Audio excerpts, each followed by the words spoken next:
Hello. അപ്പോൾ ഇന്നത്തെ video എന്ന് പറയുന്നത് നമ്മൾ ഒരു ഞണ്ടിൻ്റെ റെസിപ്പിയാണ് ഞാൻ കാണിക്കാൻ പോകുന്നത്. അപ്പോൾ ഞണ്ട് ഇവിടെ കിട്ടിയിട്ടുണ്ട്. ഇത് 1 കിലോ ഞണ്ടാണ് കേട്ടോ. 500 രൂപയായി. 1 കിലോ ഞണ്ടിന് 500 രൂപയാണ് ആൻഡമാൻ നിക്കോബാർ ഐലൻഡിലെ വില. ഞങ്ങൾ താമസിക്കുന്നത് പൊഡ്വേർ എന്ന സ്ഥലത്താണ് കേട്ടോ. അപ്പോൾ ഇവിടെ 500 രൂപയാണ്. ഓരോരോ സ്ഥലങ്ങളിലും ഞണ്ടിൻ്റെ ലഭ്യത അനുസരിച്ച് നമുക്ക് വിലയിൽ വേരിയേഷൻസ് ഉണ്ടാകും കേട്ടോ. അപ്പോൾ ഇന്ന് കൊണ്ടുവന്നതാണ്. അപ്പോൾ സൺഡേ മാർക്കറ്റിൽ നിന്നാണ് നമ്മളിത് വാങ്ങിച്ചത്. അപ്പോൾ സൺഡേ മാർക്കറ്റിൽ ഞണ്ട്, കൊഞ്ചൊക്കെ, കണവ മീൻ അതൊക്കെ നല്ല പോലെ കിട്ടും കേട്ടോ. വാള, ഈ സൺഡേ മാർക്കറ്റിൽ ഒരുപാട് മീനുകൾ കിട്ടും. അപ്പോൾ ഇന്ന് ഞണ്ട് കിട്ടി. അപ്പോൾ ഞണ്ടിനെ അവർ കുറച്ച് വൃത്തിയാക്കി തന്നിട്ടുണ്ട്.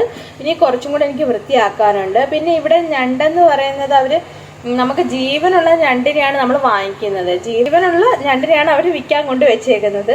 അതിൻ്റെ കാല് കെട്ടിയിരിക്കും, കയറ് വെച്ച് അവർ കെട്ടിയിരിക്കും. അപ്പോൾ ആ ഞണ്ടിനെയാണ് അവർ വിൽക്കാൻ കൊണ്ട് വരുന്നത്. അങ്ങനെയുള്ള ജീവനോടെയാണ് ഞണ്ടിനെ വിൽക്കാൻ കൊണ്ട് വരുന്നത്. അപ്പോൾ ജീവനോടെയുള്ള ഞണ്ടായിരുന്നു വാങ്ങിച്ചു. അപ്പം അവരുടെ അടുത്ത് തന്നെ പറഞ്ഞ് ക്ലീൻ ചെയ്ത് തരാൻ പറ്റുമെന്ന്. അപ്പം തോടും അങ്ങനെയുള്ള ഭാഗങ്ങളൊക്കെ മാറ്റിയിട്ട് കുറച്ച് വൃത്തിയാക്കി തന്നിട്ടുണ്ട്. ഇനിയും ഇത് വൃത്തിയാക്കാൻ ബാക്കിയുണ്ട്.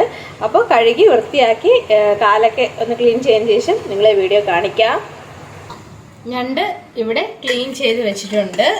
ക്ലീൻ ചെയ്ത ഞണ്ടാണ്. അതിൻ്റെ എല്ലാ പാർട്സും, കാലെല്ലാം ഞാൻ ചെറിയ കാലായിരുന്നു കേട്ടോ. അപ്പോൾ കാലൊക്കെ ഞാൻ എടുത്ത് മാറ്റി കളഞ്ഞു. കാലിൻ്റെ ഒന്നും ആവശ്യമില്ലല്ലോ. അപ്പോൾ ഇങ്ങനെ നല്ല രീതിയിൽ നമ്മൾ വൃത്തിയാക്കി എടുത്തിട്ടുണ്ട്. 1 കിലോ ഞണ്ടാണ് കേട്ടോ.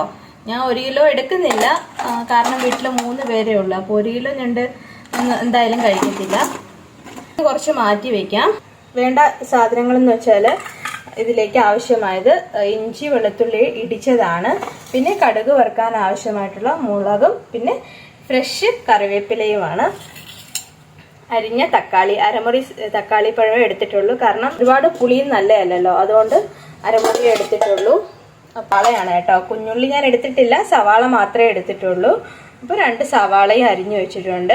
നമുക്ക് അതിലേക്ക് ആവശ്യമായ മസാലപ്പൊടികളും കാണിക്കുന്നതാണ്. ചട്ടി ചൂടായി വരുമ്പോൾ നമുക്ക് ഇതിലേക്ക് വെളിച്ചെണ്ണ ഒഴിച്ചു കൊടുക്കാവുന്നതാണ്. വെളിച്ചെണ്ണ തന്നെ യൂസ് ചെയ്യണം കേട്ടോ. കുറച്ച് വെളിച്ചെണ്ണ കൊടുത്തു. എണ്ണ ചൂടായി വരുമ്പോഴത്തേന് നമുക്ക് കടുക് വറുക്കാം. എണ്ണ ചൂടായി വരുന്നുണ്ട്.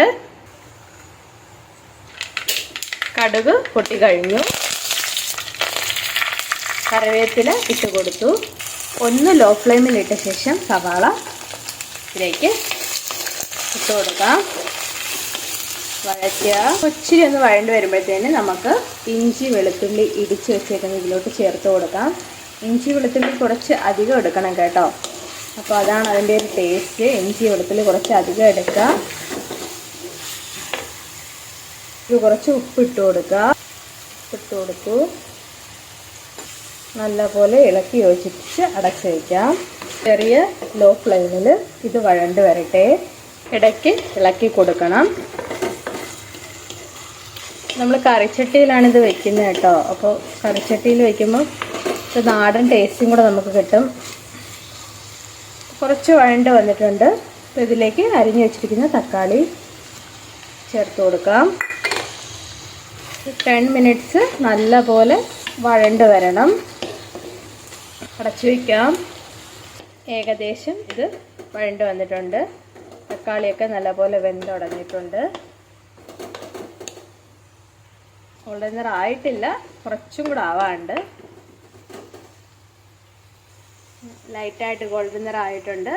മസാലപ്പൊടികൾ ചേർത്ത് കൊടുക്കാം. പൊടികൾ ഇവിടെ എടുത്ത് വെച്ചിട്ടുണ്ട് കേട്ടോ. മഞ്ഞൾപ്പൊടിയുണ്ട്, 1/4 ടീസ്പൂൺ മഞ്ഞൾപ്പൊടി, 1 ടീസ്പൂൺ മുളക് പൊടി, 1 ടീസ്പൂൺ മല്ലിപ്പൊടി, 1 ടീസ്പൂൺ കുരുമുളക് പൊടി, ഗരം മസാലയും എടുത്തിട്ടുണ്ട്. അപ്പോൾ ഞാൻ ഇതിലേക്ക് ചേർത്ത് കൊടുക്കാം. പച്ചമണം മാറുന്നവരെ ഈ പൊടികൾ ഒന്ന് ഇളക്കി യോജിപ്പിച്ച് കൊടുക്കണം. ഇളക്കി യോജിപ്പിക്കുക. പച്ചമണം മാറുന്നവരെ നല്ലപോലെ ഇളക്കി യോജിപ്പിക്കുക. കുറച്ച് വെള്ളം ചേർത്ത് ഇതിനെ വീണ്ടും തിളപ്പിക്കണം. തേങ്ങാപ്പാലുണ്ടെങ്കിൽ അതാണ് നല്ലത്. വെള്ളമാണ് ഒഴിച്ചു കൊടുക്കുന്നത്, ചൂടുവെള്ളം. കുറച്ച് ചൂടുവെള്ളം ഒഴിച്ചു കൊടുക്കാം. ചൂടുവെള്ളം ഒഴിച്ചു കൊടുത്തിട്ടുണ്ട്. ഇതിവിടെ തിളച്ച് കഴിഞ്ഞു. ഞണ്ട് ഇട്ട് കൊടുക്കാം.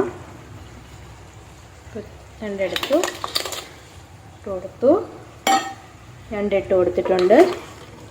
ശേഷം ഇതിനെ നല്ലപോലെ നമുക്ക് ഇളക്കി യോജിപ്പിച്ച് അടച്ച് വയ്ക്കാം. വെള്ളം കുറവാണ്, കുറച്ചും കൂടെ വെള്ളം നമുക്ക് ആഡ് ചെയ്ത് കൊടുക്കേണ്ടി വരും. ചൂടുവെള്ളമോ തേങ്ങാപ്പാലോ എന്ത് വേണമെങ്കിലും ആഡ് ചെയ്ത് കൊടുക്കാം. അപ്പോൾ ഇത് അടച്ച് വയ്ക്കട്ടെ. ഞാൻ തുറന്ന് നോക്കാം. തേങ്ങാപ്പാലും കൂടെ ഒഴിച്ചു കൊടുത്ത് നമ്മൾ ഇതിനെ വേവിക്കുകയാണ്.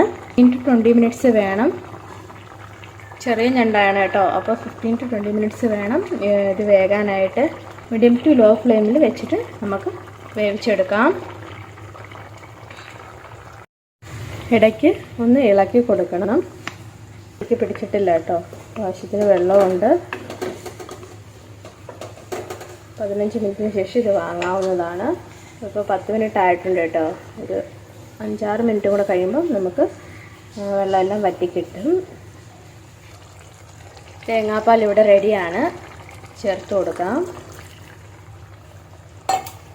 തീ കുറച്ച് ഉപ്പൊക്കെ ഉണ്ടോ എന്ന് നോക്കണം കേട്ടോ. ഈ സമയത്ത് നിങ്ങൾക്ക് ഉപ്പ് വേണമെങ്കിൽ നിങ്ങൾക്ക് ചേർത്ത് കൊടുക്കാം. എനിക്ക് ഉപ്പ് പാകത്തിനാണ്.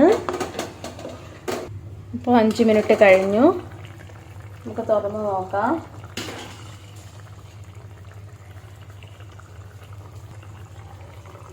നല്ലപോലെ പാകത്തിന് കിട്ടിയിട്ടുണ്ട്.